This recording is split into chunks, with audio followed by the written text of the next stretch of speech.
দর্শক সবাইকে এবার চমক দিয়ে লঙ্কান প্রিমিয়ার লিগ এলপিএল শক্তিশালী ফ্র্যাঞ্চাইজি যা তৃতীয় বিদেশি ক্রিকেটার হিসেবে সরাসরি চুক্তিতে দলে ফিরিয়েছেন হার্ড হিটার ব্যাটসম্যান সাব্বির রহমানকে। জানা গেছে প্রায় ৩ কোটি ফিরতিমূলক রুপিতে সাব্বির রহমানকে স্কোয়াডে যুক্ত করেছেন জাফনা কিংস। দর্শক এসবের বিস্তারিত থাকছে ভিডিওর প্রতিবেদনে। লঙ্কান প্রিমিয়ার লিগ যেখানে একের পর এক নাম দিয়েছে বাংলাদেশ এবং বিভিন্ন দেশের ক্রিকেটাররা, তবে সেখানে সরাসরি সাইনিং হিসেবে সাব্বির রহমানকে দলে ফিরিয়েছেন জাফনা কিংস।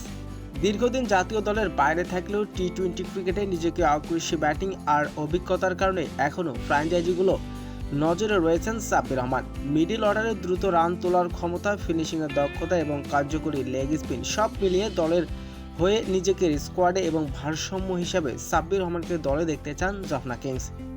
বিশেষ করে এলপিএল এর মতো দ্বিতীয় প্রতিদ্বন্দ্বী টুর্নামেন্টে সাব্বির রহমানের অভিজ্ঞতা দলকে বাড়তি শক্তি দেবে বলে মনে করছেন ক্রিকেট বিশ্লেষকরা।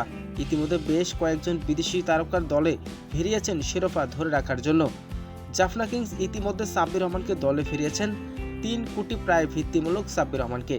আসন্ন আইএলপিএল টুর্নামেন্টে সাব্বির রহমান খেলবেন জাফনা কিংসের হয়ে।